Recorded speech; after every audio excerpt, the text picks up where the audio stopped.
the 6-3 podcast. Your home for the most in-depth analysis on all things sports, entertainment, and basically anything else you can come up with.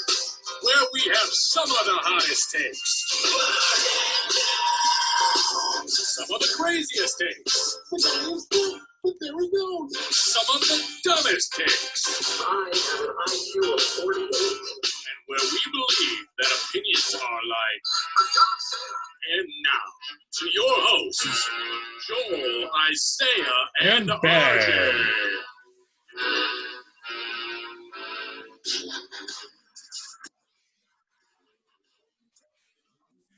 Thanks for tuning into the 6-3 podcast. I am your host, Joel. My co-hosts, Isaiah and Ben.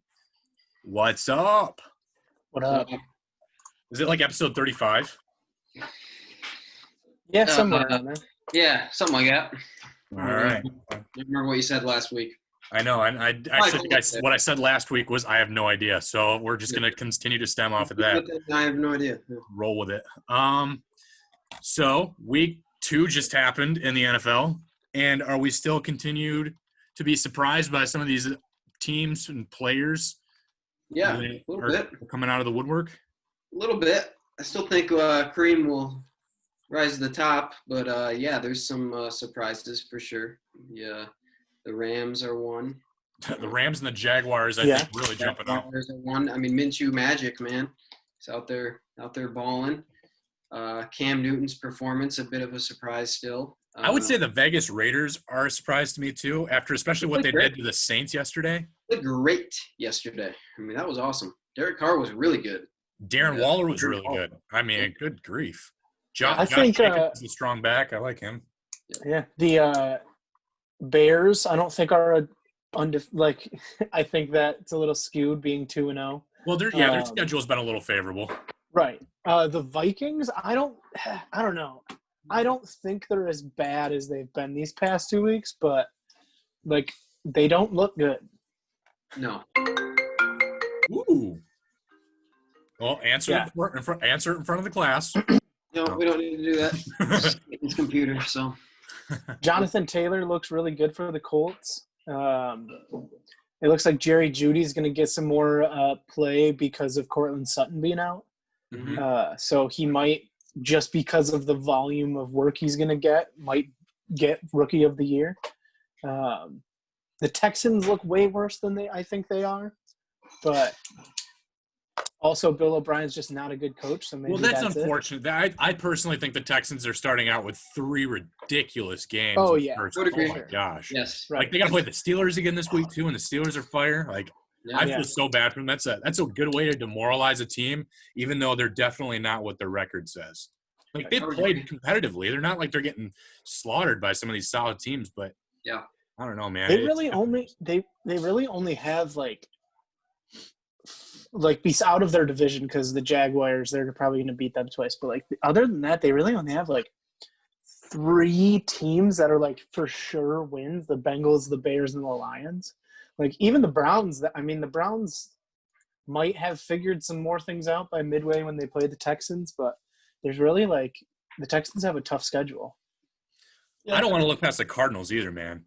Dude, Kyler's front runner for MVP. And DeAndre Hopkins is playing with a better receiver he was than with Deshaun Watson. So I think Kyler definitely turning some heads, and they're just getting production from Kenyon Drake too out of the backfield. That offense is rolling. Defense is playing pretty stout. Yeah.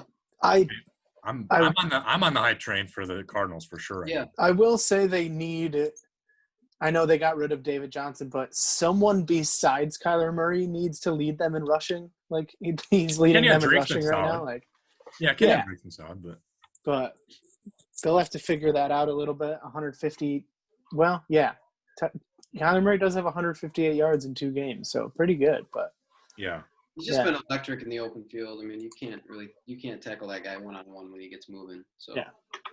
And did we expect – obviously Russell Wilson's a guy that we always have in the MVP conversation, but he's blowing it up right now. He is easily He's never gotten an MVP vote. He's never gotten an MVP vote? Never gotten an MVP vote before. That does surprise me. Not even 1 or 2 off the cuff. Yeah.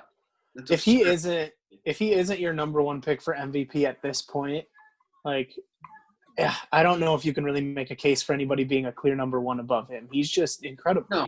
No, not above him. I mean, Like I think even the numbers Kyler's- look like Josh Allen's having a great year, but he's not close. To me, he's still like 5 touchdown passes less than what Russell's already done too. Yeah. And Russell's killing it with his feet. I am super happy. I got Russell Wilson in the 6th round and one of our fantasy drafts, and that's been a nice little blessing. I think if I were to put an MVP race together right now, it would probably be Wilson, Kyler, maybe Cam. Maybe Josh Allen. Cam's got to probably be up there. Josh Allen's probably got to be up there too. Probably after those first 3 though. I mean, we got to add Aaron Rodgers. Kind of just has to be in there. He had a really good week 1. Yeah, that first And game. blew up the week. I mean, even week 2. Like he didn't suck against the Lions for sure. No, he didn't have like gaudy numbers, but he was still really good. Yep. Well, the Lions sucked, and we'll get to that. But anyway. Yeah, definitely. We might get to that a lot sooner than we want to, but and James Robinson, one of those guys we talked about already at the beginning. Like he's the next Philip Lindsay, man. Like this guy he's making a statement right now, and a wide receiver that I guess we weren't sure, I guess, just because of the uncertainty with the Jacksonville Jaguars at the beginning of the year. But like they had options at wide receiver with D.D. Westbrook and DJ Shark, but now we're Chris Conley, and now we're looking at Laviska Shenault. And Shenault, I honestly was down on Shenault. I mean, we'll see how it plays out in the end, but he's played really well, and I'll reveal a quick stat on it right now. But through week 2, there's only been 3 players in the NFL that have lined up in the backfield, in the slot, out wide, tight, and at quarterback for at least one offensive play. And the 3 players are Laviska Shenault, Kyler Murray, and Taysom Hill. You'd expect that out of like Taysom. Yeah. Right. Yeah, but Kyler Murray even playing tight and slot and wide running back. Yeah, that's kind of weird, but I could see it, I guess. But yeah, you expect that out of Hill, but not really Laviska Shenault. I wouldn't expect him on that list. But. Yeah, he definitely shown his utility. But I mean, Stephon Diggs finally getting to be a clear-cut number 1 on his team. Like it seems to be paying off pretty well. Like I mean, obviously last week was like 150 yards and 8 receptions. Like that's massive, but. Yeah. It looks like when he's not in Adam Thielen's shadow a bit, he's still just as good. So I know they have Brown on their team to like kind of take a little bit of. I think Brown's always been just a solid number 2 though. Like Stephon Diggs finally gets to be that definite number 1, where it seemed like he was always battling number 1 with Thielen. Yeah, but they at least have I'm saying they have people that like take all the pressure off. Like Stephon Diggs doesn't. He's not like AJ Green a couple of years ago, where it's like, oh, just put 5 people on AJ Green and the other 3 will cover the other guys. Like we're fine. Yeah. But yeah, Diggs he's looking really good. I'm not doing fantasy this year, but I've always had him and I've always wanted to see him break out, and it looks like this might be the year.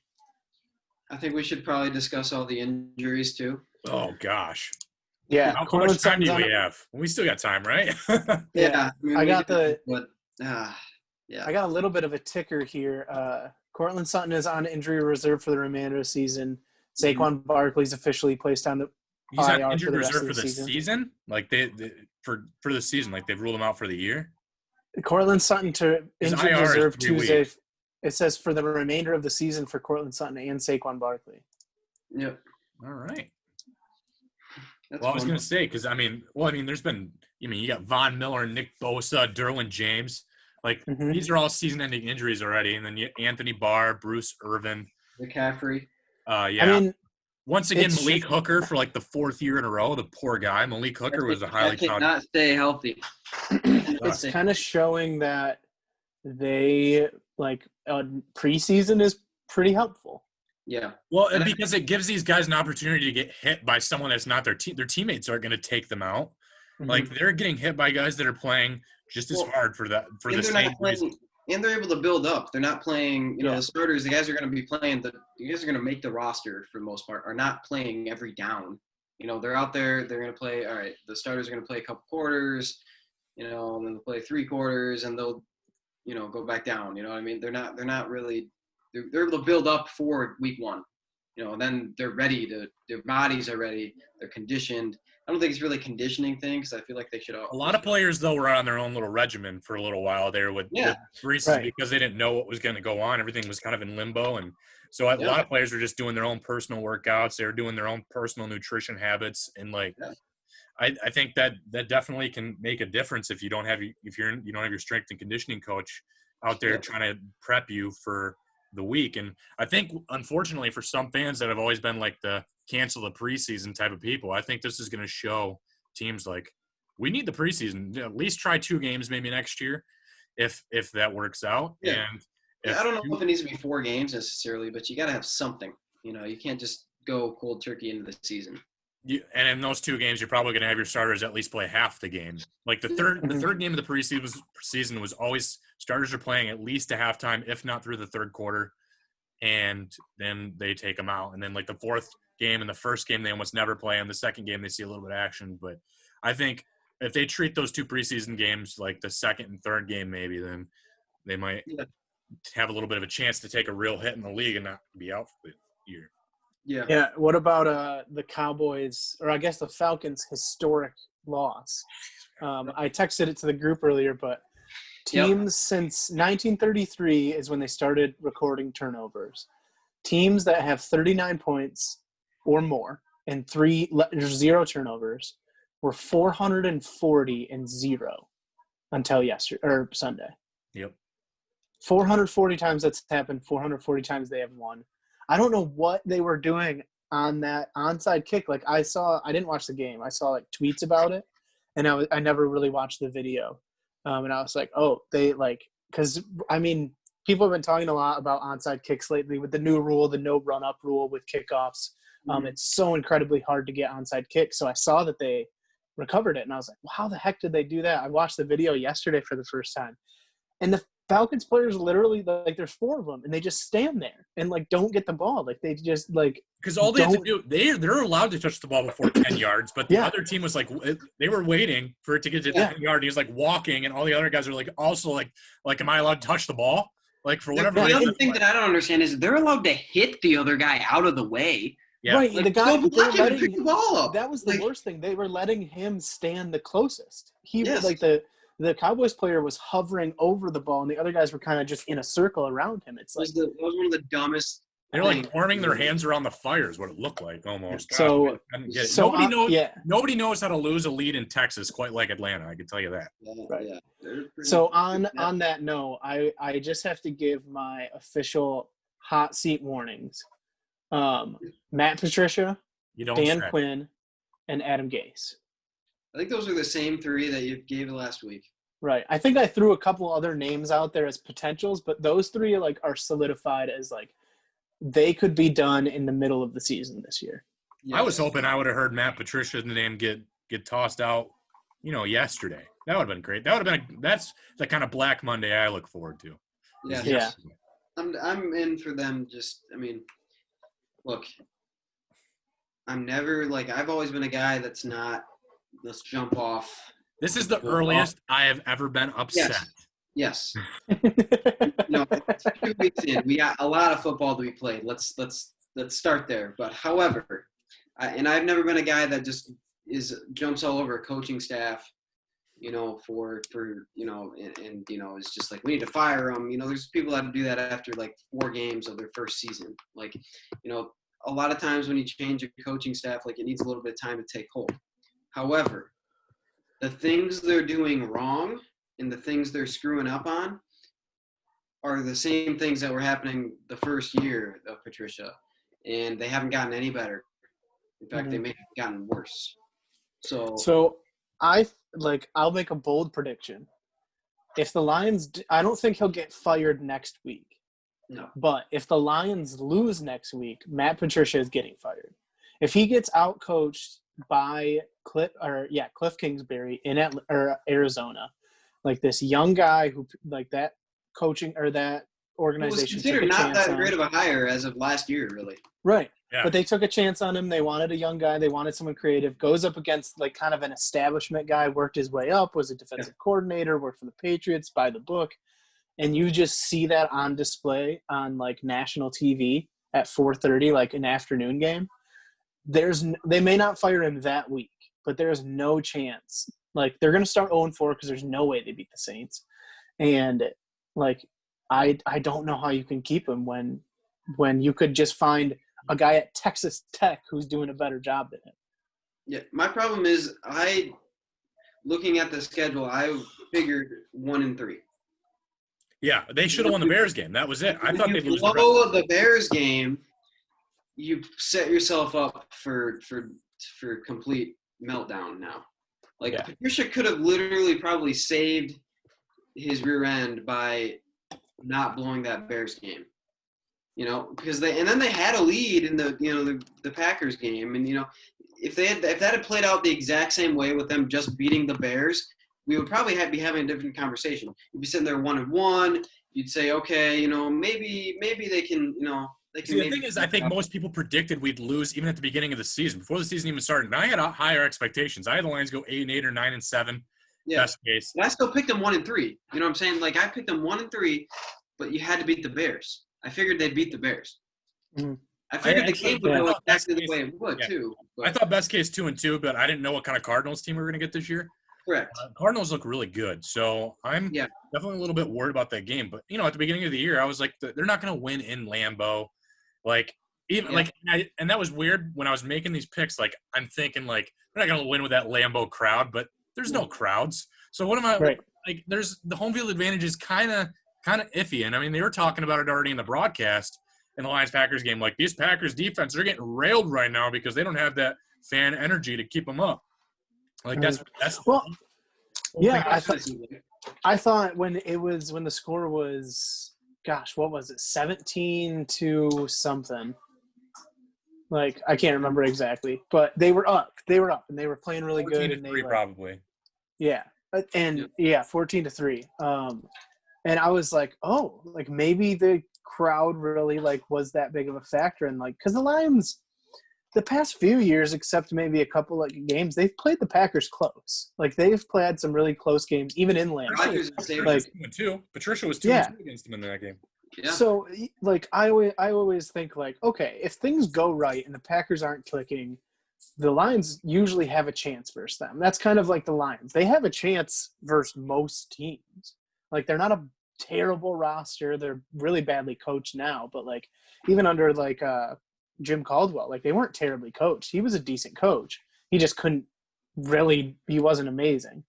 Like he wasn't as good as they wanted. Not a great roster sometimes. Yeah, couldn't get him. But I don't know. I was looking at it like, man, maybe the crowd, like maybe that's that big of a deal, and then just like the second half happened and they just got freaking dominated as if there was 80,000 people watching. Did you guys see that Jim Caldwell was calling out Patricia after the game too? Really? Yeah, so Jim Caldwell called him out and was basically like, this guy's, you guys need a coach that makes a difference on your team. Like whether it's just like from a strategic standpoint or whether it's from a rah-rah standpoint. And he was like, and I don't see that team getting fired up or have any kind of advantage on the field with Patricia as the coach. Yeah. And I was like, you have the former coach who, you let go to bring this dude in. The guy who was getting you, he was 5 wins over 500, I think, in his career. I mean, he was doing better than this. I mean, he was getting you possible playoff berths. He was at least getting you to that point. I mean, Patricia has the worst record of any Lions coach though in that tenure. So like Rod Marinelli went like 24, 10-30, I think 10-24, and he had some of the worst teams ever too. Yeah, and then Jim Schwartz went 10-24 also, but Jim Schwartz took over an 0-16 team. Yep. With brand new quarterback. So like, give him a little bit of a pass. And then like Jim Caldwell is like 5 games over 500 in his career with the Lions because he took over a semi-established team that Schwartz had. Yep. At the end, and then he continued to at least kind of keep it every other. Granted, it was like 11-5, then it would be like 6-10, and then it would be like 10-6, then it would be 7-9. Like that was a Caldwell type of year, and it was based because they had a first place schedule or a last place schedule. It kind of depended on that. But then you have a guy that takes over a 9-7 team because that wasn't good enough, and he brought them backwards, and now he's like 9-25-1. Like it's not good. No. Well, so Jim Caldwell, not including playoffs, Jim Caldwell was 36-28 for the Lions. Okay. He went 11-5, 7-9, 9-7, 9-7. And like, I mean, I don't know. Lions Like, fans I still think they should have thrilled kept with it. 9-7 now. Right. I think the problem, but in the same way, I look at it at the end of the year. I don't really care for 9-7. I think 9-7 and 8-8, 7-9 piss me off so much because you're getting the mediocre draft slot, and that's a hard way to build your team up. And then you're also you're like, it's nice to make a playoff game, play meaningful games, but if you're not going to win the playoff game, it's like, gosh, that kills you too. Because again, it's that awkward spot where you're picking 18th or 19th or 22nd. Yeah. You're not, Well, it's the Jeff Fisher rule. Like, if you want, you can hire Jeff Fisher and go 7-9. Marvin Lewis. Yeah, 7-9, 8-8, or 9-7 every single year. Like you could, if you want that, you can do it. But it's just the fact that teams don't want that, and like, it's like, I don't know. It's hard to say. Like, would you rather have, 10 years of 9-7 or like 5 years of really sucking, but then 5 years of being like playoff contenders? The attitude changes as the season goes on because you hate it during the season, like this early already. I've never hated it so early, but like you hate it now, and then you get to the end of the year, even towards like the middle to the end, and you're like, oh, mock drafts, this is awesome. Like I like the draft a lot. So like in that way, it's like the Lions Super Bowl, and I look forward to it a little bit more. But like somebody put a perfect thing. It would be very Lions this year, though, to be in line. Let's say they just tank. Let's say they're just horrible, and they're in line for the number 1 pick, and then they pull off a miracle last game and win, and then they end up with like the 7th pick. Well, it happened It happened last year. They would have gotten the Redskins pick for Chase Young. If they didn't tie the Cardinals, they would have had the number 2 pick. Yep, and that would have been Chase Young, a needed position.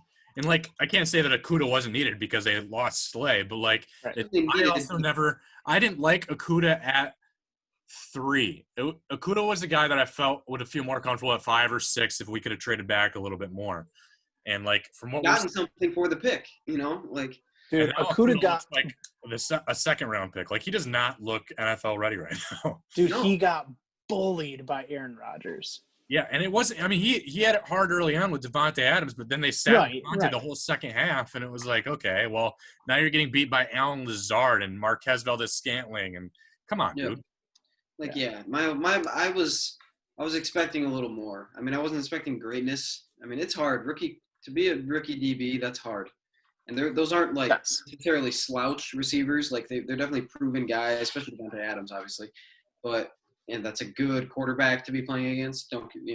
That's a tough first time out there. But like, you're expecting more. If you're the number 3 pick, you're expecting an impact guy.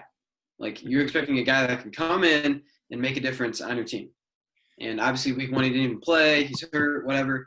But like, that's not the kind of performance that you're wanting out of it if you're going to put a number 3 pick on him. If he's down late, then maybe an 8th pick, 9th pick. I mean, you're still probably expecting an impact performance, but that's not the kind of you're expecting like a Chase Young-esque type of guy with the number 3 pick. Somebody that's going to come in, play right away, make an impact. And I'm not sure Okudah is that right now. I think my frustration with that is Okudah is one of 3 players ever that are 3 corners ever taken 3rd overall or higher, and no corner has ever gone 1st or 2nd. So he's been taken higher in the history of drafts in the Super Bowl era. Charles Woodson was drafted like 4th. Yeah. Deion Sanders was drafted 5th. But you're just thinking of some of these good guys that come up and stuff, but like, even recently, if you go like 1989 to now, like there's a small handful of corners that have been taken top 5, and they're all Hall of Fame or regular Pro Bowl players, with the exception of maybe Quentin Jammer back in and Quentin Jammer wasn't even that bad. He was a very good return guy too. Really good return guy. But like everyone else, I mean, Denzel Ward, Jalen Ramsey, you have Patrick Peterson. Then you have Terrence Newman, and then Charles Woodson, Sean Springs, Terrell Buckley, Todd Light, and Deion Sanders, all since 1989. And all those guys have been in Pro Bowls. Every single one. Some of them are Hall of Famers. Yeah, a lot of them are Hall of Fame. Yeah, exactly. So it's definitely frustrating. We shouldn't really expect anything less than like 3 or 4 career Pro Bowls from Jeff Okudah if he is taken at that spot. Correct. And I think that's the problem too, though. I think,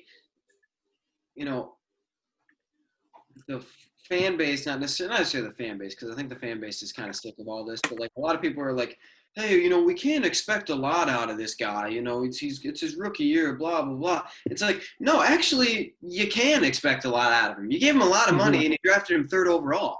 Like, you kind of can expect a lot. Like, if he's a guy that you can't expect a lot out of, then don't draft him at number 3. Exactly. Like if you don't know who to pick other than him, like if he's your guy and you do not know who to pick other than him, then trade back because he's going to be there at 8. Yeah. He's going to be there at 7. He's going to be there at a lower. Then you don't have to pay him as much. First of all, that's one thing, and 2, the expectations can be a little lower. You might get something for that number 3 pick. There's so many other things that could have happened, and obviously we aren't privy to the knowledge of maybe they tried and maybe there was no fighting. We don't know. It's kind of par for the course though the last couple of years, especially with Patricia and Quinn, together drafting. It's like. Last year they grabbed T.J. Hawkinson, and it was like that's not an immediate – nobody gets a tight end that makes an immediate impact their rookie year with the exception of, like, Jeremy Shockey in 2002. Nobody. Vernon Davis. Yeah, well, and he still kind of took a year to really get there. Like, all these good tight ends took a year, sometimes 2, to really get going. And Hawkinson's been pretty decent the first 2 games again. Yeah. But that's what we need to see year 1. And that's the problem I think we had last year is like we have to watch Hawkinson's growing pains, especially after he blew it up in week 1. He was like, holy cow, he killed the Cardinals last year. So the thing is like the only position, in my opinion, if you're going to waste a top 10 pick on it, not waste, I shouldn't say waste. Waste is the wrong word. Yeah. Take a stretch. If you're going to take a top 10 pick, the only position that you should sit there and say, hey, there's going to be growing pains is quarterback. Yep. Yeah. It is literally the hardest position to play. Mm-hmm. Okay, and then maybe offensive line, maybe.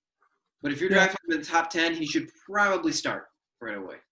Yeah. And that's why most offensive linemen, very seldom are even offensive linemen taken top 10 unless they're like elite tackles in college. Correct. So who is normally taken in the top 10? Quarterbacks, because the most important position on the field. But quarterbacks and tackles. Running backs. Quarterbacks and defensive linemen. Yep, and sometimes like elite tackles again. So like guys who are going to play right away. You know? Heisman Trophy level running backs are. Yes. And like there's not so much anymore though. Not as much anymore, but you're still gonna have like, Derrick Henry, Ezekiel Elliott. Like you're gonna have like those once every 3 or 4 year backs who are just hands and head and shoulders above everyone that's been there for the past 5 years. And a team's gonna need maybe especially a Bengals team. Like if the Bengals have a top pick and if they didn't have Joe Mixon, let's say, they would probably waste it on a running back. And if there was a really good one, if I'm saying a Heisman winner level running back. But and I think I don't know about position 4 and 5, but if you're picked top 3, you have Pro Bowl or All Pro, I should say, and Hall of Fame aspirations as a draft pick. Not saying if you don't make the Hall of Fame, that's a disappointment, but that should be the level of play that you are at. If you are a number 1 or 2 or 3 pick, you should be at the level of okay, this person might go down as one of the best at his position, especially for this generation. Chase Young, they want him to be the best edge rusher. He's got to be Julius Peppers. Yeah. And Trevor Lawrence this next year, Joe Burrow, they are franchise changing, hopefully Hall of Fame level quarterbacks who just have long careers, incredibly successful careers, maybe not win Super Bowls. Everyone wants to do that, but just win games and are consistently great. But when you're taking top 3 overall, you have a lot of aspirations. And he's okay. He's a rookie. He has a lot of time in his life. Yeah. But In my just that attitude around him just isn't good because he's still a top 3 pick.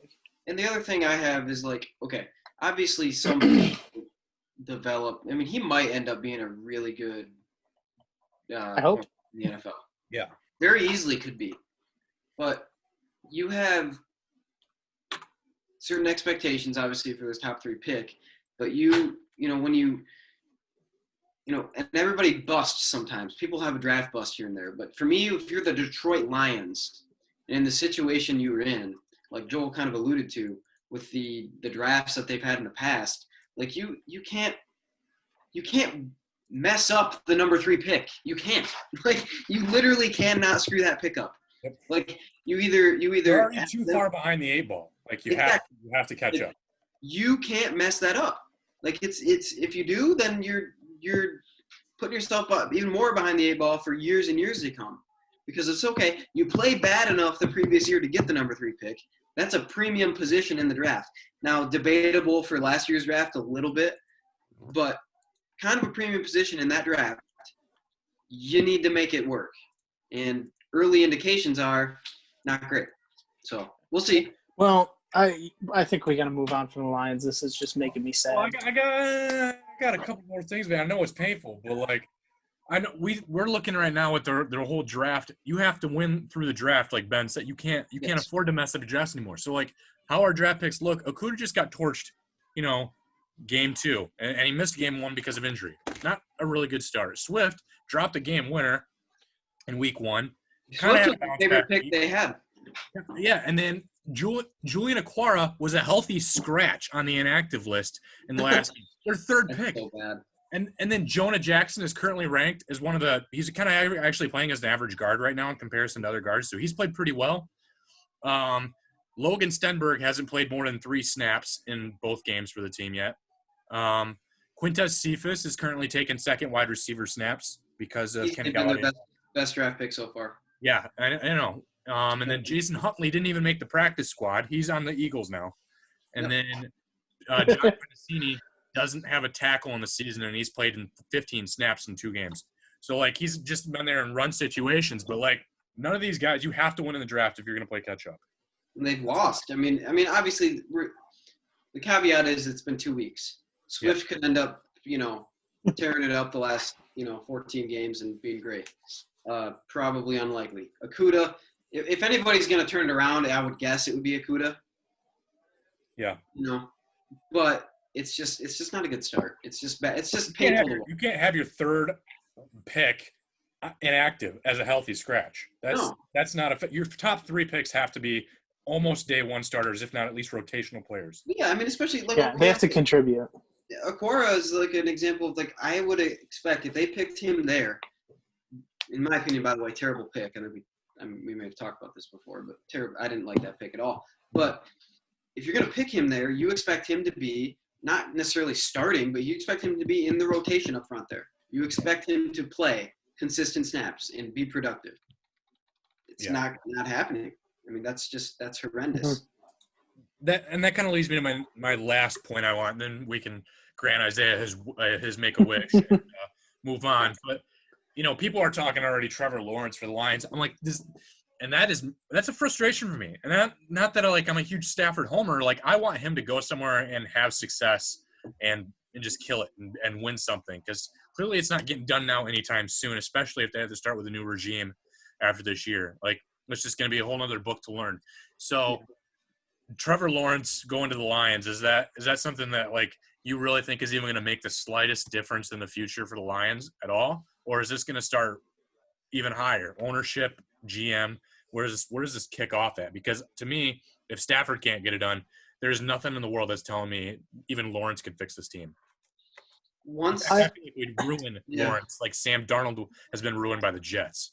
Yeah, I think – I don't know. Like, so you got 2 scenarios if you're taking Lawrence. One, you are trading Stafford. He has a huge contract, which will be hard to move on from. Mm-hmm. But if you can't get decent return, then don't do it. Because if you do that, you're saying we are in hard rebuild. We are in hot – like Stafford's like the last real cornerstone piece of this Lions team that's like, hey, let's try to be They're competitive. trying to win. Yeah. Yeah, like if it's like the Cavaliers when LeBron James left. Like they're in rebuild. They're rebuilding. Like we're gonna suck. We're gonna lottery this team. Like let's go for it. So or you can't get off Matt Stafford's contract, and you are using presumably the number 1 overall pick on a stash, like a guy who's going to sit behind Stafford till his contract expires, and that's stupid.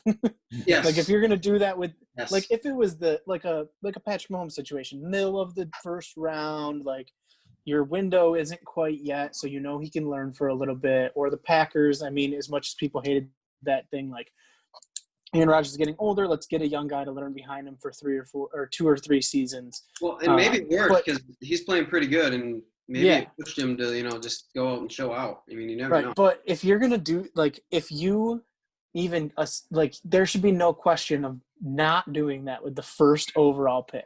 Like you need someone who is not just gonna sit around for a couple of years unless they are just like the best football player to ever exist, and you can't not do it. But I think if you're going to go for Trevor Lawrence, you got to move on from Stafford, like hard sell. I would agree. So here's my thing. I don't think Stafford's the kind of quarterback where you're going to sit there and he's going to mentor. I don't think I wouldn't say he's a bad teammate or not a mentor necessarily, but if you're going to stick with Stafford, you're trying to win in the next few years. Because he's not necessarily old, but clock is kind of ticking a little bit on him. You've already had the bad back a little bit. That's just how it is right now, right? If you're going to tank, first of all, you're not going to get Lawrence unless you're number 1, maybe number 2 if you're lucky. So if you're you're probably going to have to be pretty freaking bad if you're going to be the number 1 pick. I mean, you're going to have to be 3-13, 2-14 level. You're going to have to be pretty bad. If you're going to tank for Trevor Lawrence, I agree. Like you pretty much are just going to have to restart the whole thing. Yeah. And that means getting rid of Patricia. That means getting a whole new staff. Getting rid of Quinn. Quinn has to go with. Getting rid of Quinn. That should mean selling the team, which should have already happened. That should mean all these other things, right? So it's like, I don't see the point. Like right now, you've got a franchise quarterback who easily, with the right pieces around him, can be a top 10 QB in the league, I'd say, and can win you games. Easily can win you games. I'm not saying he's played the greatest this year. I didn't even really know what to expect out of him this year, but he's been good enough, in my opinion. Yeah. He can win you football games. He can win you baseball games. He played with Clayton. He probably win you baseball games too. You heard on every broadcast he played with Clayton Kershaw. Clayton Kershaw, exactly. But he can win you games. So, in my opinion, unless you are willing to blow the whole franchise apart and start anew, which depending on how these next 3 or 4 weeks go, I might be on board for it. No, right? I'm not really, because at least in a rebuild, you can just accept losing and, look, like you were saying, look forward to mock drafts and whatnot. Yeah. But, unless you're willing to do that, you can't just say, oh, we're going to draft a quarterback number 1 overall. We're going to draft, this. You can't go 3-13 and not blow it up. And then draft Trevor Lawrence, just sit there. I the thing that just bothers me about the Lions is their head coaches are such good coordinators. Like I wish they would just keep Matt Patricia as D coordinator. I know I don't know if a team has ever fired their head coach to hire him as a coordinator, but they should have done that with Rod Marinelli. They should have done it with Jim Schwartz because they are great coordinators. Like they're good coordinators. Jim Schwartz is like. Even Claude was a pretty decent offensive coordinator. Yeah, but Schwartz, for the past 6 years, Schwartz has been a great defensive coordinator. Mm-hmm. If they could have just kept him as that, because I think Matt Patricia is still a good coordinator, but they just need to figure something out, and it seems like it just really needs to come from the top with selling the team if it's going to be like this. But I mean, billionaires like money, so I don't know if that'll happen anytime soon. No, probably not. All right, Isaiah. Wish granted. What are we moving on to? Is it quiz time? Well, I was going to read my stats off real quick. Yeah. Oh, we do stats right. off. We can talk Big Yeah. Ten, and we can do quiz. All right, deal. So, okay, yesterday, Aaron Jones, or not yet, Sunday, Aaron Jones became the second Packers player in the Super Bowl era with at least 200 scrimmage yards and 3 touchdowns in a regular season game. The Packers are the 4th team in the last 40 seasons with at least 40 points in each of their first 2 games. Wow. Okay. The Lions became the first team in NFL history to lose 4 straight games where they had a double-digit lead. They've lost 11 straight games, and that's the most since losing 19 in a row from 07 to 09, which included their first 0-16 in history. Hey. So that's rough. Russell Wilson so far this season has thrown 10 incompletions and 9 touchdowns. Yeah. Wow. Yeah. That's wild. Josh Allen is the first player in Bills history with 400 passing yards, 4 touchdown passes, and 0 INTs in the game. That's the first Bills in history, and they've been around a while.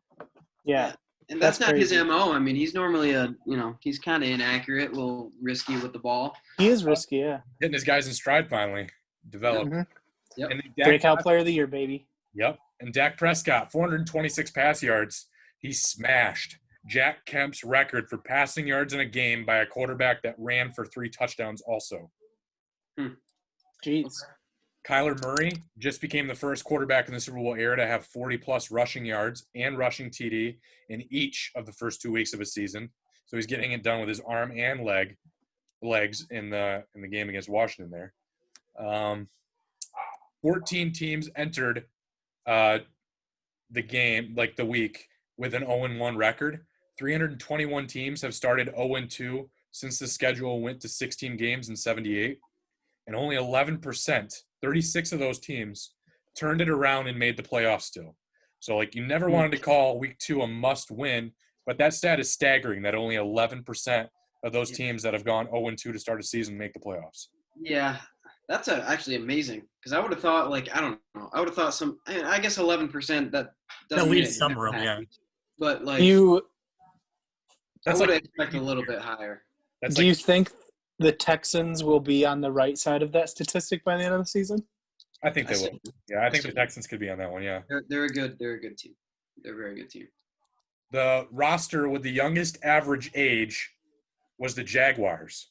They're 25 years and 208 days. Wow. There are only 2 players in Aaron Rodgers' long career that have gotten a pick 6 against him. That would be Tenard Jackson in 2009 and William Jackson in 2017. So that's a long career to only have 2 pick 6s. Yeah. It's crazy. Jameis Winston does that, like, in a week. Yeah, Blake Bortles. Tom Brady had what was this? His, like, 2 of his past 3 games or whatever he threw a pick 6. Yep. And he's the Now we GOAT. get to see more of them because Blake Bortles is starting now for the Broncos. Yeah, he's Yeah, I very think it good was- throwing it to the other team. I think the end of the season last year and the beginning of the season this year were the first time Tom Brady's ever thrown 2 pick 6s in, like, back-to-back games. Yep.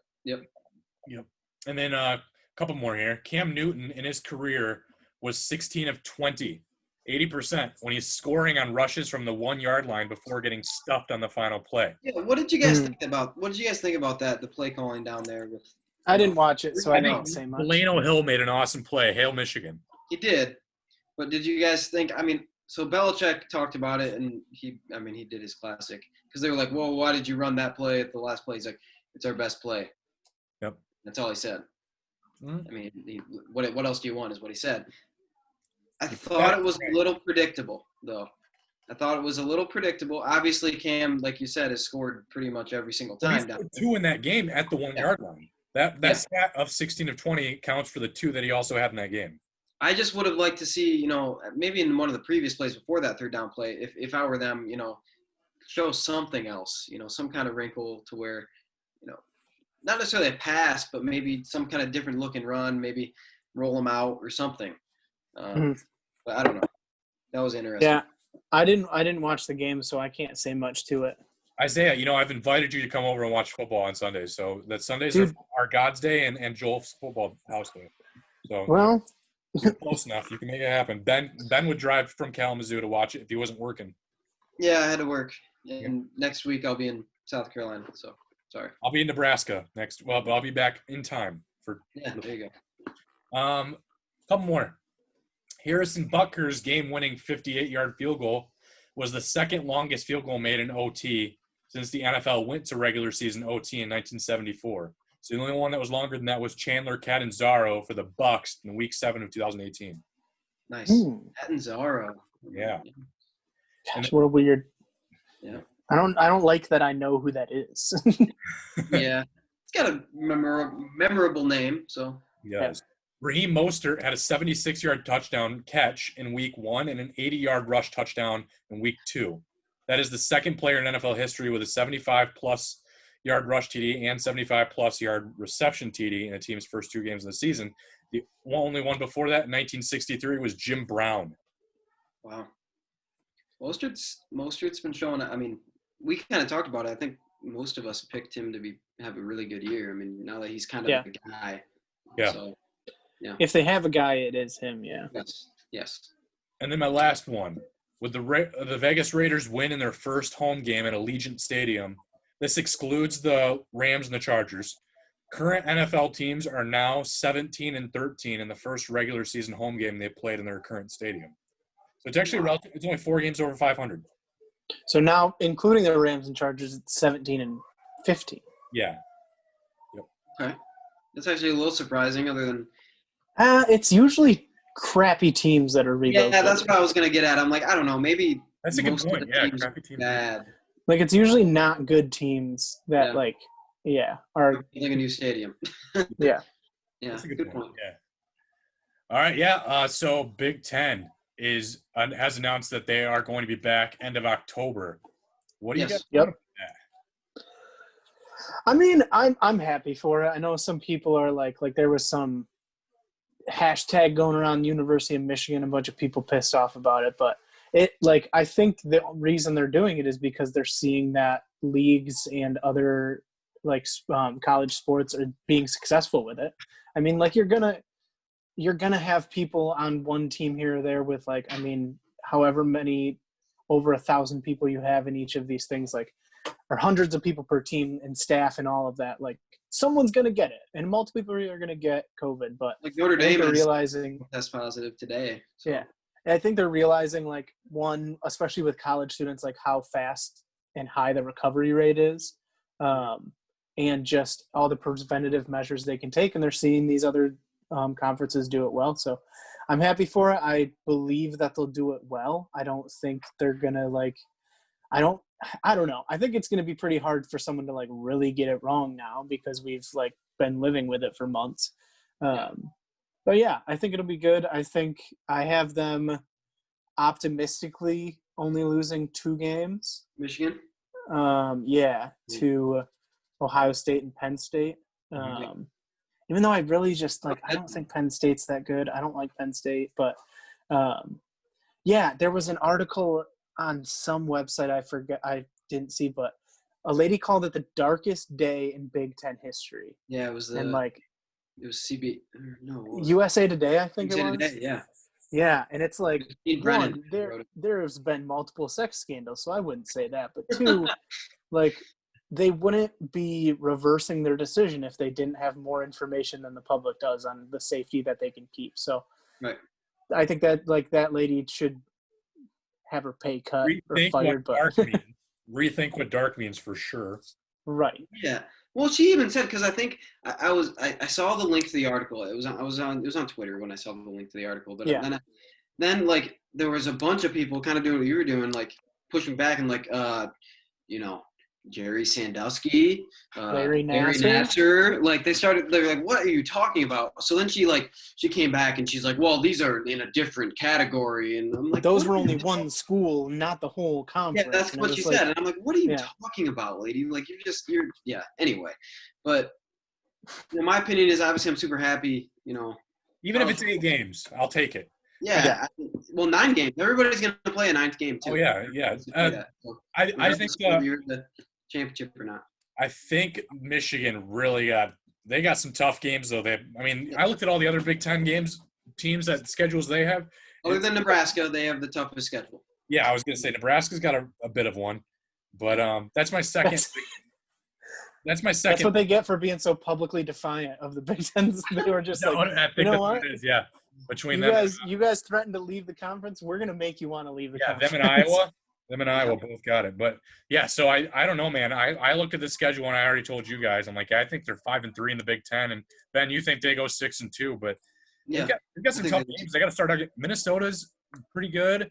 Yep. They got like Wisconsin in there. They got Penn State, and then they have Ohio State, obviously, and even Michigan State still always can put up a fight, no matter how I loud. think Michigan State is going to be horrendously bad this year.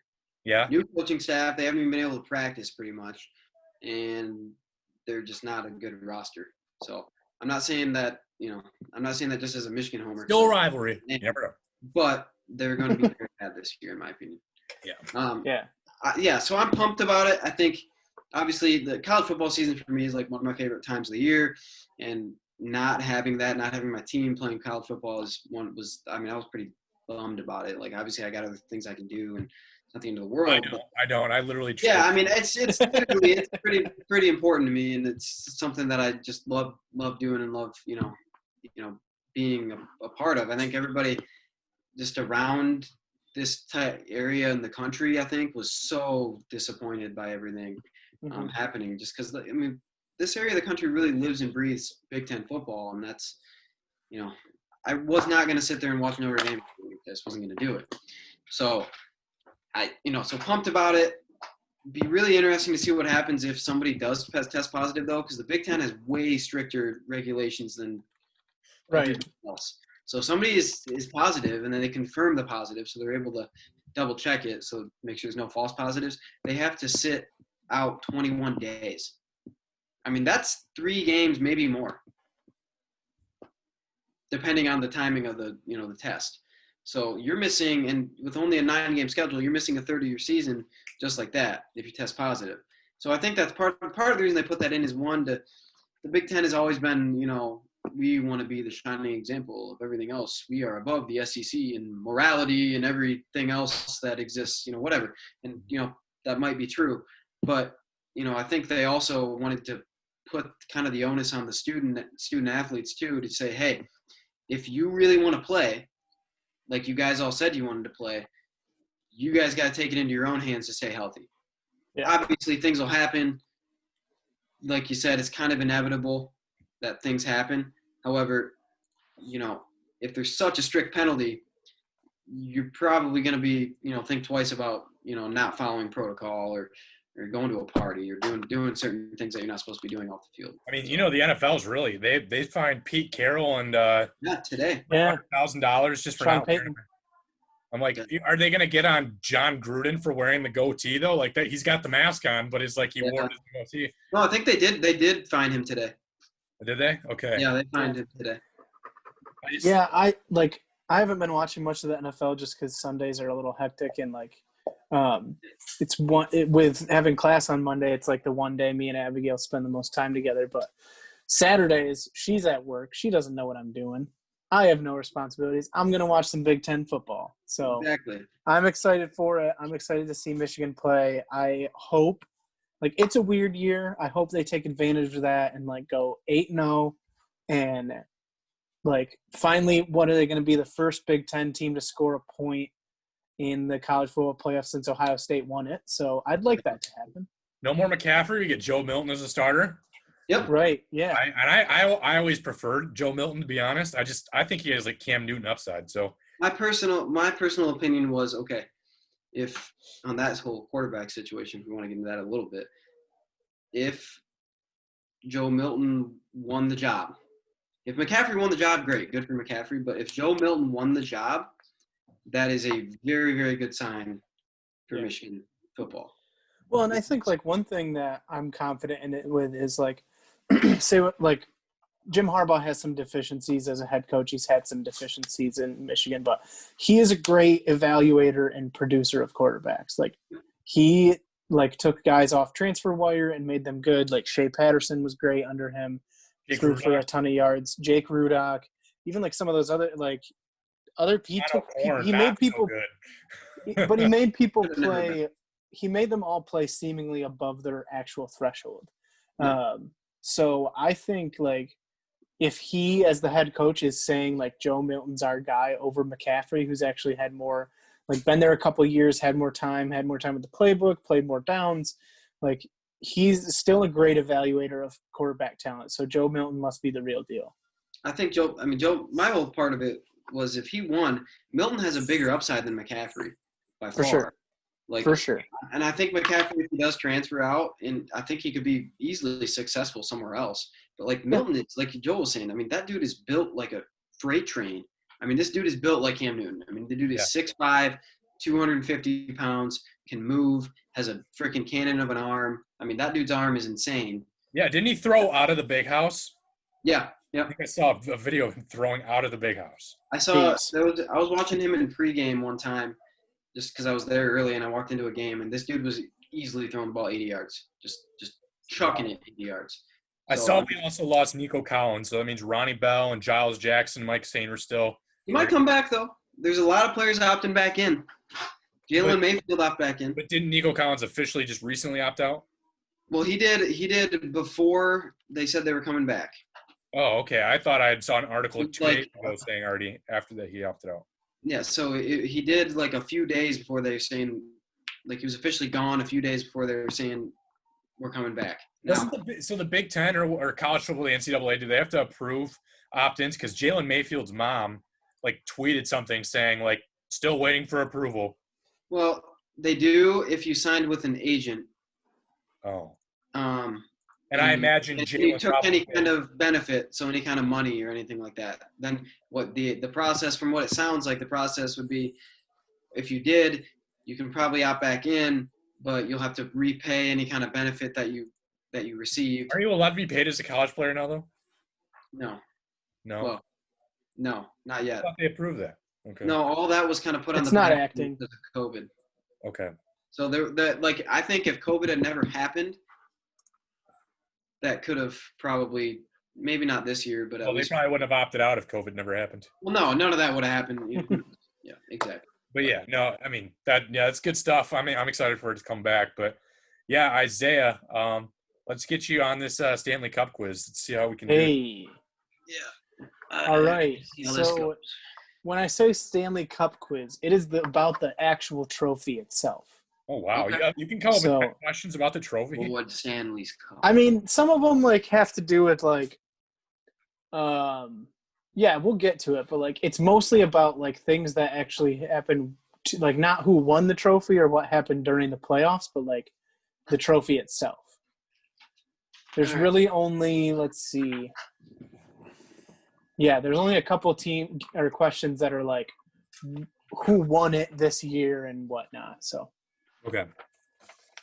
All right. So I tried to kind of start off with some soft ones, but then I kind of went all over the place. So let's get it going. So the trophy itself, there's like a bowl and then there's like and it's like there's tiers of things. They call them bands. Like, and they have everyone's names engraved on them. So the team, who won it, who was in the front office, all the players. How many on the current Stanley Cup? How many of those engraved bands are there? Do you have like multiple choice or? Oh yeah, sorry. I was just gonna okay. I was gonna clarify. Like they have like it's not they've retired some bands. Like some bands have been filled, and then the cup gets too big and they retire them. Okay. But how many are on so by one at one time? Right now, like every time one gets like one recently got filled a couple years ago, or a new one started. So every time a band gets filled, they only have it at this number of bands on the actual cup. So your options are 2, A2, B3, C4, or D5. So 2, 3, 4, or 5. Okay. You guys ready? Yep. Yeah. C. D5 is correct. Ooh, okay. All right. Yeah, they just started a new one. Gosh, I think there's only 2 teams on it. So, okay. But yeah, it always stays at 5. So, with that asked, how many bands have been retired? Your options are 1, 3, 5, and 10. How can there be more retired than? Well, because they get pulled off. So They get pulled off. Oh, So I don't know how long it's had bans, but like a long time. But the cup's over 100 years old. So each time, like, it gives a little paragraph on the thing with all the names and stuff. So 1 ban, 3 bans, 5 bans, or 10 bans have been retired. Okay. They're in the Hockey Hall of Fame. Okay. I can't think it would be that much right now, but yeah. Okay. Let me know. D. B. B3 is correct. Jeez, Joel. Yep, there have been 3, so there were only 2 for a while. I didn't look up how many. No, I thought it was 1 or 3. To be honest, I didn't think it was going to be 5. I didn't think it was going to be that many. Right. I don't know how many teams fit on each one, but I think it's like, like more than 20 for sure. So they'll have that ban for a while. Okay. The first woman whose name appears on the Stanley Cup was an executive for which of these teams? The Toronto Maple Leafs, the Detroit Red Wings, the New York Rangers, or the Montreal Canadiens? So obviously there's been no woman coach or player, but she was an executive. I think it was it was like the middle of the century. So the cup was around for a bit before a woman got on there. But all right. They were the Maple Leafs, the Canadiens, the Rangers, and the Red Wings. What do you guys think? The Maple Leafs. I think Montreal's pretty progressive. I'm going to go with that. It was actually our own Detroit Red Wings. No way.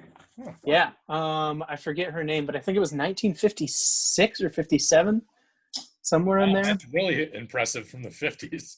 Yeah. Yeah. You were still home in the kitchen at that time. I think she was married to an owner and he died like the year before, so she was still the owner or something like that. Kind of like a Martha Ford situation.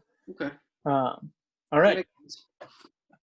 So, as I said, every team name and name of a player that's played significant minutes in the Stanley Cup playoffs has their name engraved directly on the cup. There have been 3 team names and 14 people names misspelled on the Stanley Cup. How many have been corrected? So we have 0. None have been corrected. 6 have been corrected. All 17. Only 3 or only 9. You have a lot of options. There's 5 options on this one. Oh, wow. Okay. All right. I'm ready. I'm gonna say none, man. I'm going to say none as well. You don't mess with it. There have actually been 3 names. Why that not have do been all changed. 17? That was my point. point. There were 3 names that were misspelled, and they were pretty easy to make it look like it was correct. Because they hand engrave these things, so it doesn't they can't cross it out and rewrite it. So some of these mistakes were really bad. If it's a T, you could maybe turn it into an F type. I think it was one of them was they needed to add an I, so they just had to do a little line.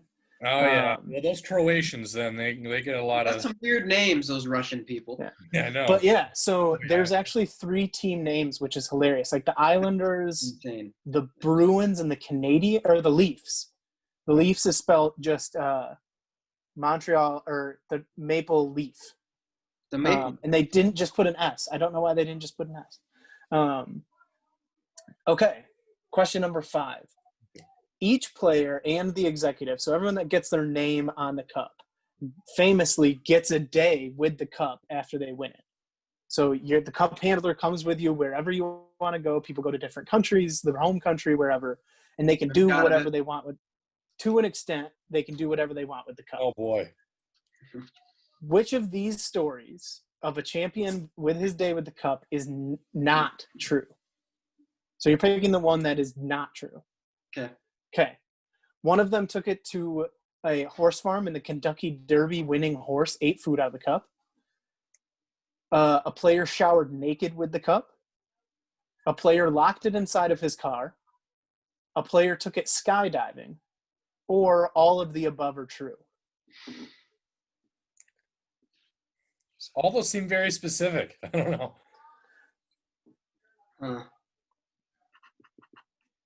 Okay. I'm going to say One of these did happen, and Steve Yzerman actually did it. I bet he showered naked with it. I'm gonna All say right, let's see which one is not true. Or going are they all all. true? I'm going to say they're all true. The skydiving is not true. Oh. So I guess you got to think okay. about So I guess that it'd probably be really wouldn't hard fly. to do that. And I feel like that probably wouldn't fly. They'd probably be like, Yeah, if you literally. drop this, it's gone. That probably wouldn't fly. So, like- I like it. So multiple people have actually like eaten out of it, drinking out of it. Someone had like a picture with his baby, his newborn baby in the bowl. Yeah, Steve Yzerman showered naked with it. And then I forget who it was, but some guy actually locked it inside its car, and it was in his car for like 3 hours. Wow. Didn't somebody drop it like a year or two ago? Somebody like dropped it off of a People have dropped it. like and damaged it like like I'm maybe not sure. badly, but like Yeah, seems pretty sturdy. But right. Okay, so this is not necessarily about the physical cup, but it's about the man who it's named after. So this guy's name is Lord Stanley of Preston. Lord Stanley of Preston, he donated like, I think it was a punch bowl, and he donated it to be like played for. So which office in Canada did Lord Stanley hold? Was he A, the Prime Minister, B, the Governor of the Amateur Hockey Association of Canada, C, the Governor General of Canada, or D, the Ambassador to Great Britain of Canada, or all of the above? had them all the above. Throwing all the aboves in. Yeah. I know. I did that on some of them. I didn't want them to be too easy, so I was just like, yeah. Okay. So Prime Minister, Governor of the Amateur Hockey Association of Canada, which the cup was first played for or under, Governor General of Canada, Ambassador to Great Britain. What do you guys, or all of the above? What do you think? I think he's just governor of I said B. C. Governor of Canada. Governor General. He was Governor General, yes. Okay. That was the only one, yeah. He was actually from Great Britain, so he couldn't be the Ambassador to Great Britain, and they probably wouldn't be the head of the Hockey Association. Well, All right. I'd your fiance, so good for me. Yeah.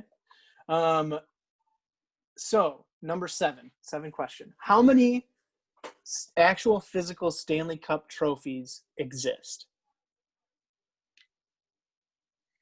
I'm not going to say anything more. No, what? So I'll give you. I was going to explain, but I'll give you the multiple choice. I thought you were going to give multiple choice. I was like, okay. Okay. Is there only one? Is there 3? Are there 5? Or are there 7?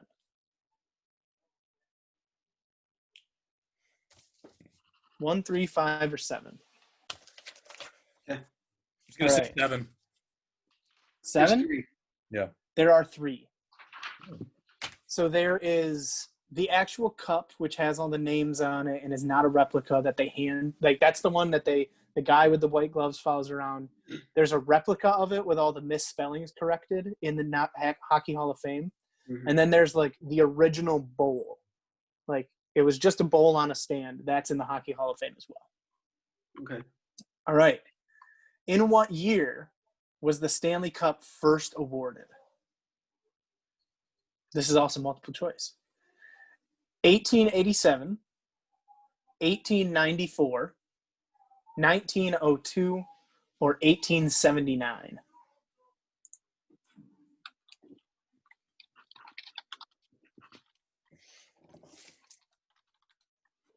Again, those are 1887, 1894, 1902, 1879. This is obviously not as a part of the NHL because the NHL didn't start till 1926. All right, let's hear your answers. Was it 87? I said 94. It was 1894. Oh, man. Ben's only one down on me now. Yeah. I think some people say it's 1893, but it was the 1893 to 94 season. Okay. And the cup was played for in 94. Yeah. So the team that won it first didn't actually play anyone for it. They just won the league. So they were like, they didn't win the league to win the cup. It wasn't like whoever wins the league gets the cup. Like, they just won the most recent league like regular season or whatever, and then they just were given the cup. Okay. A lot of people were mad about that too. Okay. But okay, 2 questions left. Which of these teams, and these are all actual real teams, was the first American team to win the Stanley Cup? We have A, the Portland Rosebuds, B, the Boston Bruins, C, the Seattle Metropolitans, and D, the Spokane Canaries. So again, Portland Rosebuds, Boston Bruins, Seattle Metropolitans, and Spokane Canaries. Okay. I think Ready? it was, Portland. I went with Boston. It was the Seattle Metropolitans. Ah. Okay. Yeah, they don't exist anymore, obviously. Well, I guess they kind of do. The Seattle Kraken.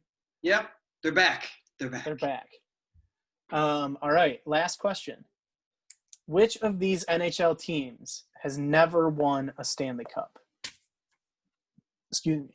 Okay, we have the Ottawa Senators, the Vancouver Canucks, the Buffalo Sabres, and the Minnesota Wild, or all of the above.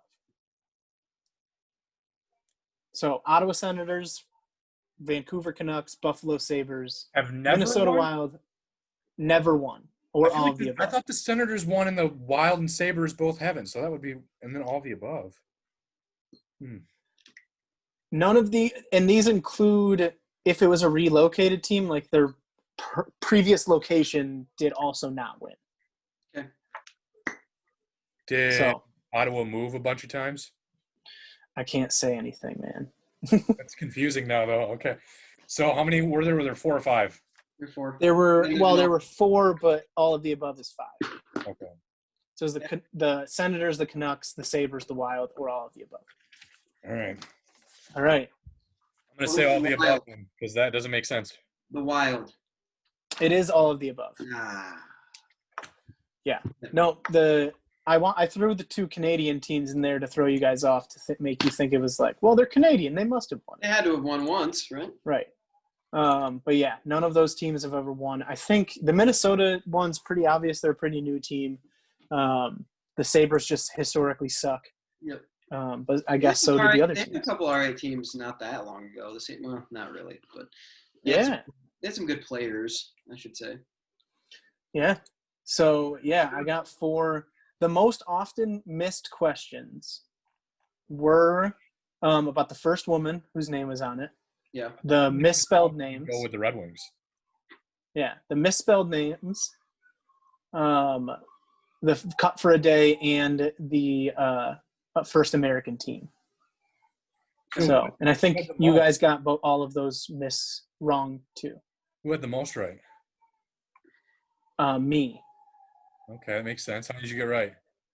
Well, I took it once and got 10 just to make sure it was working. Okay. But if I would have taken it, I think I would have definitely missed the misspelling of the names. And I don't know. I think I took it in my head and got 6 or 7. Okay. Well, I got 4 somehow, I think. Hey, there you go. You had 2. I did know that the Seattle Metro, before I I'm not gonna lie, put this 2 together, guesses for sure. I had to look up other old American teams that aren't like the Portland Rosebuds and the Spokane longer Canaries, exist. but Yeah, I want to pull that up. I want to see that. Yeah, I did did. They were all part of the Pacific Northwest Hockey Association or something like that. And the Portland Rosebuds actually did play for the Cup one time, but they did lose. Winning team. See, yeah, it's all Winnipeg and Montreal and Ottawa first, but Ottawa was called Ottawa HC, it looks like. Where's Kenora? Yes. Kenora, okay, that's Canada. Gosh, now I'm trying to dig it up. 1915. Oh, yep, 1917, Seattle Metropolitans. Mm-hmm. Huh. Oh, and the Rosebuds played in the year before that, but they lost. Yes. Yep. Okay, so I got And then shortly after that, I think the PCHA went under. Makes sense. But yeah, the Cup originally started out. It wasn't like a season championship trophy. You could just challenge the team who held it at any time. So But- I'm reading, though, after this, in 1920, it says the Ottawa Senators won. It's Stanley Cup. Is that the same Did Ottawa? If you look at the history, it says 1920 to 21, 23. They won the Stanley Cup. They totally went defunct though. Oh, well, then that's it's an incredibly different organization. Oh, good grief. What if I would have just studied the names though before and been like, "Oh, hey, it's the Ottawa Senators." I don't know what to tell you, man. Trick question. The franchise of the current Ottawa Senators have never won a Stanley Cup. All right, I'll roll with it. It's all good. I got it right still because it was confusing to me. Right. But yeah, and and there's the Vancouver Millionaires. That's quite the name. We're gonna roll with the pick six segment then right now, eh? Yeah. Man, that was a rough quiz. I've done well to this point, but that's all right. Yeah, you're actually good at trivia too. Yeah. I told you guys I wanted to pick one that you guys are going to be bad at because I'm always bad at your guys' quizzes. I got to do the next one. That means, you know what? All right. I'm gonna make it maybe about theology, so we dig back in. Yeah. Hey, if you make it about the NFL draft, I won't get a single question. Yeah. All right. So first come, first serve here. Celtics versus Heat, Game 4. What's your pick? I think the Heat win. I'm going Heat in a tight one. Yeah, I'm going to ride with the Celtics. I think Gordon Hayward back gives them a dynamic to bust through the zone, and the Heat don't adjust quite yet. Okay. I think they're going to tie it up. I think I really want both these series to go 7 games, but This actually is a fun series to watch. I mean, I know early on when we had Don even, we were talking too soon, I think, Isaiah. We were all high on the Celtics, and the Heat came back and won that game, right? Right. Well, that zone defense is just screwing with them. They could not handle it, but Gordon Hayward is a very good player against his zone because he just he's very good against it. His skill set does not play into his zone at all. He busts that. So with Hayward we'll see. though, right? So with Hayward back, I'm going to go with the Celtics. Yeah. Okay. And then the next game, Stanley Cup, Game 4. Then we have is that the Lightning and the the Stars. Stars.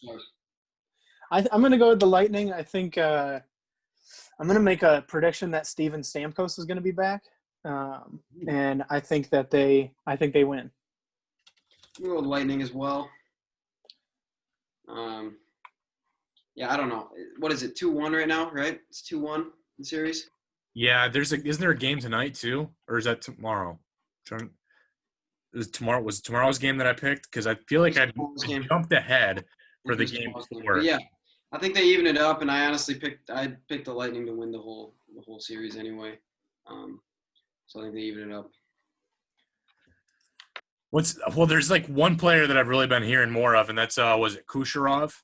Kucherov, he had a great game too. Yeah. So I don't know, that's the guy that I think of when I think of the Stanley Cup. So I'm just gonna, with my limited knowledge of hockey, I'm gonna go with Nikita Kucherov for the Tampa Bay Lightning. So I'm gonna go with the Lightning. Yep. So we're all three going on the Lightning there. Yep. Yeah. Okay. Plus, I saw a Lightning game not that long ago, a few years ago, and they were fun to watch. So I just really want Steve Yzerman's old team to win a cup finally. He's gone. Ha! But it's still his team. This is still the team Steve Yzerman built. They should have won multiple last year by now. Last year, especially. Yeah, it was the biggest upset. Easily the favorite. So yeah. Lions at Cardinals. Cardinals. Yeah, Cardinals probably by 3 touchdowns. Unless Matt Stafford just locks Matt Patricia in the bus and coaches the team himself. Yeah. Okay, so Ben and Isaiah are Cardinals, and Joel is going to go Lions out of desperation. Out of desperation. Okay. I don't know, man. Maybe they learned they play the Cardinals every year. And I know Kyler Murray pulled off a nut comeback to go to tie it last year. Yeah. But I don't know. I think something's got to give here if they're going to have any chance or hope this year to have a serviceable season. They've got to win one of these 4 games because, yeah, like Isaiah said, they're not going to beat the Saints. So must win here. Otherwise, this season's a lost cause. I'm going to bank on the fact that the Lions know it and they're going to try to do something about it, maybe. So I'm going to go with the Cardinals here. Gosh, man, there's definitely some good games this week. I'm going to go next game I'm going to have us pick here, Ravens Chiefs. Battle, some QB battle here. I'm gonna go Chiefs by like 4. It's gonna be close. I think I'll actually go Ravens. I think the Ravens care about this game more than the Chiefs. Yeah. I'm gonna go with the Ravens as well. I just think I just saw too much stalwart against the Chargers. And that was definitely unexpected. They just seemed a little bit sluggish. The defense gave a little bit too much, and I don't think that defense is going to be able to stop another powerhouse offense. So it could be a super high-scoring game. And it just seems like the Ravens have a stout enough defense where they can actually figure, Mahomes out to some extent. They can practice speed. They can practice almost mirror that offense. Enough speed at quarterback with Jackson, speed at wide receiver with Hollywood comparable to Tyreek or McCole Hardman. I just think they mirror them too well. And I think they're just willing to play harder for it. So I'm going to go with the Ravens here. Okay. Packers Saints, another really good game here. Have not been all that impressed with the Saints offense this year at all. Saints defense is very good. Line especially. Still going to go Saints here though. NFC North teams I just don't think the NFC North's that great. I think Rodgers probably outperforms Breeze, but in the end, I think the Saints defense probably wins it for him. Yeah, I think I don't know. It's hard to think Aaron Rodgers is going to not show up again. He just seems like he's out for blood, so I'm going to go with the Packers. All right, I am going to go with the Saints here. I don't know. That offensive line was definitely surprised. I think we ranked the Saints' offensive line as one of the best ones in the league, and they looked pretty sloppy against the Raiders.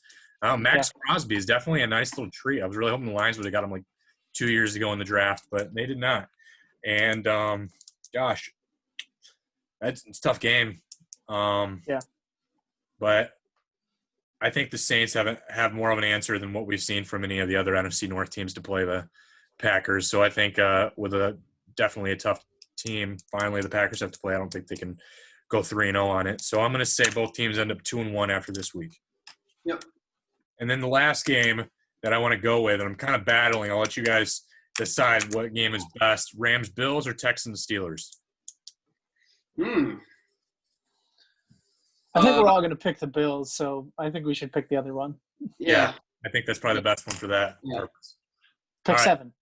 All right, Texans at Steelers. Texans, Steelers. I think, dang, this is tough because I picked the Texans to have a good season, but we kind of talked about before the show, they have such You're getting the raw end of the deal on the schedule, man. Yeah. That's I think I'm gonna go Steelers. Yep. Defense is overwhelming. Yeah, I'm gonna say with Texans, they cannot afford to go 3-0. They can't. Or 0-3. They just absolutely cannot. This is out of all the must wins in game or week 3, this is the biggest one. So I'm gonna stick with them. I think they pull it out. I think it's close. I think it's back and forth. I don't know if it'll be too high scoring, but I'm gonna say the Texans get their first win. Yeah, I would like to see what the odds are on teams that go 0-3 and make the playoffs because it's happened before, I'm sure, but I think we're not at 11%. I think we're looking at more like 4 or 5% at this point. Yeah.